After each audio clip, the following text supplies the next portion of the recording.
আইনের দিকে অকার্যকর এখতিয়ার বহির্ভূত। এই বর্তমান সরকার এই চুক্তি করার কোনো ক্ষমতা নাই। আর এই বর্তমান সরকারের নীতি আছে, আমরা রং রান কোনো সম্পত্তি কেউ কাছে হস্তান্তর করবো না, বিক্রি করবো না। এই পিপিপির মাধ্যমে এই চুক্তি সম্পাদন করছে, এই চুক্তিটাই হলো অবৈধ।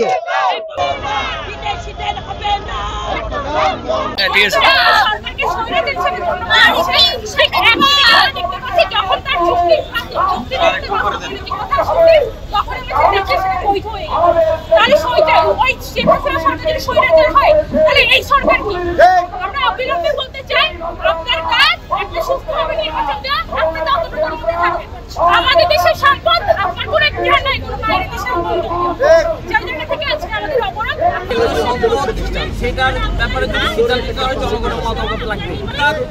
জনগণের মতামতের ভিত্তিতে ভোটের ভিত্তিতে এবং নির্বাচিত সরকারের পক্ষে চট্টগ্রাম বন্দর কোনো বিদেশি কোম্পানির সাথে কন্ট্যাক্ট করার নীতিগত সিদ্ধান্ত নেওয়া আইনি সাংবিধানিক কোনো বৈধতা নাই বলে আমরা মনে করি।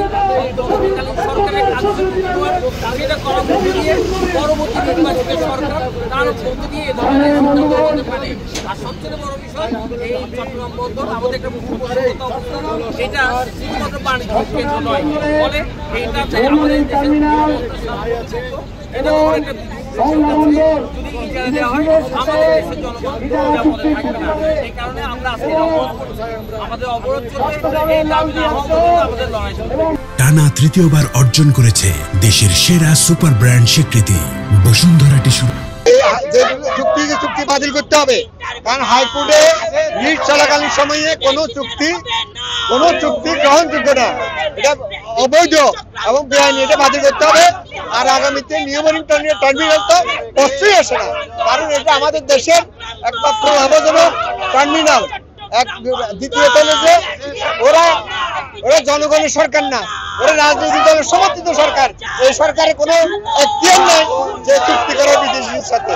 এটা গণতান্ত্রিক সরকার আসলে পার্লামেন্টে আইন আলোচনার মাধ্যমে কি হবে সেটা দেখা যাবে, কিন্তু এই সরকারের কোনো এখতিয়ার নাই, ইন্টারিয়ার সরকারের এখতিয়ার নাই তারা যে চুক্তি করার।